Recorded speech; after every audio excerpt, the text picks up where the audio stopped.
Assalamualaikum warahmatullahi wabarakatuh, sahabat Muslim TV. Setan merupakan makhluk ciptaan Allah yang menggoda Nabi Adam dan keturunannya. Ia tidak terlihat oleh kasat mata dan hanya bisa menampakkan diri atas izin dari Allah Subhanahu wa Ta'ala. Seperti yang diketahui bahwa setan menjadi musuh yang nyata bagi kaum Muslim. Ada begitu banyak cara yang digunakan setan untuk menggoda, salah satunya adalah dengan menyusup ke dalam tubuh. Setan ini masuk melalui aliran darah yang mengalir ke seluruh tubuh hingga ke otak. Komarudin Hidayat dalam bukunya berjudul Ungkapan Hikmah menjelaskan, makanan haram yang dikonsumsi manusia, baik yang keharamannya berasal dari sumber rezeki atau haram karena jenis makanannya haram, sesungguhnya dapat mengundang setan masuk ke dalam tubuh. Jika setan berada di dalam diri, maka dengan sendirinya dia akan menggerakkan perilaku seseorang yang bergabung bersama mereka.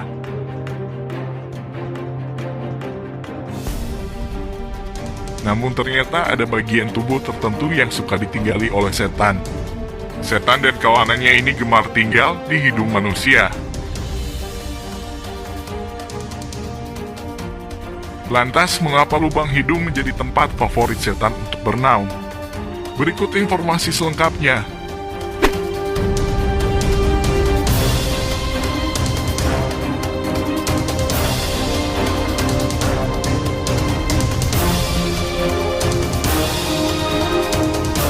Lanjut, jangan lupa untuk subscribe, like, dan share untuk mendukung channel ini untuk tetap memberikan informasi seputar Islam.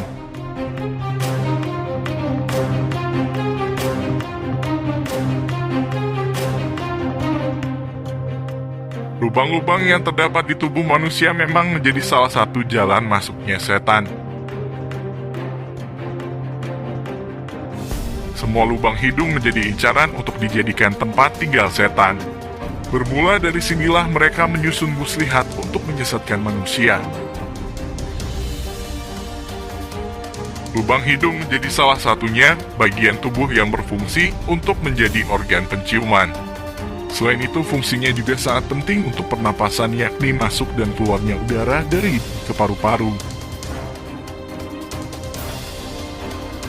Setan menjadikan lubang yang satu ini sebagai tempat favorit untuk ditinggali. Menurut Syekh Ibnu Muflih, hal ini bisa disebabkan karena hidung tidak memiliki fungsi real untuk mengingat atau beribadah kepada Allah Subhanahu wa Ta'ala. Bahkan beliau dan sebagian ulama menyebutkan bahwa bagian tubuh ini sangat jauh dari nilai ibadah. Tentu saja hal tersebut berbeda dengan mata, telinga dan mulut kaum muslim yang banyak digunakan untuk sarana beribadah dan mendekatkan diri kepada Allah Subhanahu wa Ta'ala. Seperti yang diketahui, mata menjadi pintu masuk bagi manusia untuk mengambil pelajaran dan pemahaman atas sebuah kejadian lewat penglihatan. Lewat pemahaman tersebut, manusia pun akhirnya berpikir untuk berzikir dan semakin mendekatkan diri kepada Allah Subhanahu wa Ta'ala. Dalam hatinya akan tergerak untuk bersyukur atas apa yang telah diperoleh setelah melihat suatu kejadian. Selain mata, ada pula telinga yang digunakan untuk mendengar. Telinga ini juga memiliki fungsi yang bernilai ibadah, yakni lewat cara mendengarkan pembacaan ayat suci Al-Quran, mendengarkan ceramah keagamaan yang akan meningkatkan keimanan dan ketakwaannya kepada Allah Subhanahu wa Ta'ala. Mulut juga demikian, setelah melihat dan mendengar, ia akan beribadah kepada Allah lewat ucapan, yakni berzikir dan berdoa. Tidak hanya itu, dengan mengatakan perkataan baik juga sudah bernilai ibadah. Lain halnya dengan hidung yang jauh dari nilai ibadah jika dibandingkan dengan bagian tubuh lainnya tersebut. Maka tidak heran jika bagian tubuh ini menjadi tempat favorit untuk dihuni setan dan kawanannya. Untuk menghindari hal tersebut, maka kita harus menjalankan perintah dari Rasulullah. Nabi Muhammad bersabda, apabila salah seorang di antara engkau bangun tidur, hendaklah mengeluarkan air dari hidungnya 3 kali, karena setan itu menginap di batang hidungnya. Hadis riwayat Muslim. Untuk menghindari gangguan setan di sepanjang hari, bacalah surah Muawwidzatain secara rutin. Dinarasikan oleh Abdullah bin Hutlah. Suatu malam kami keluar bersama Rasulullah dalam keadaan gelap gulita dan hujan lebat. Lalu kami meminta Rasulullah berdoa untuk keselamatan kami. Maka beliau pun berkata, "Katakanlah." Dan aku tidak mengatakan apapun, lalu beliau berkata, "Katakanlah." Aku tidak mengatakan sesuatu pun, untuk ketiga kalinya beliau berkata, "Katakanlah." Lalu aku bertanya, "Apa yang harus aku katakan?"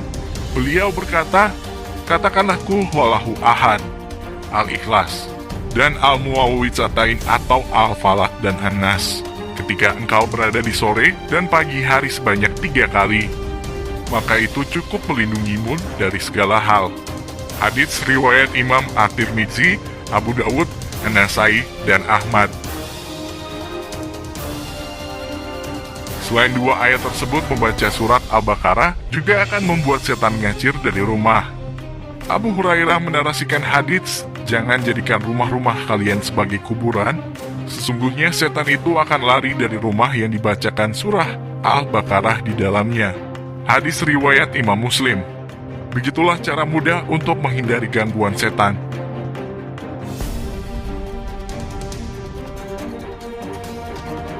Nah, sahabat Muslim TV, itulah alasan mengapa setan suka bersemayam di area hidung.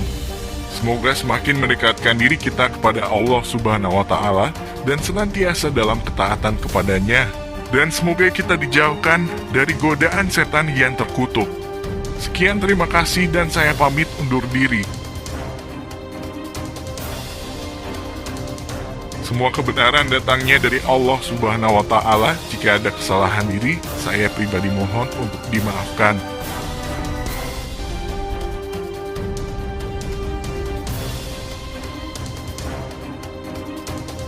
Saya ucapkan wassalamualaikum warahmatullahi wabarakatuh.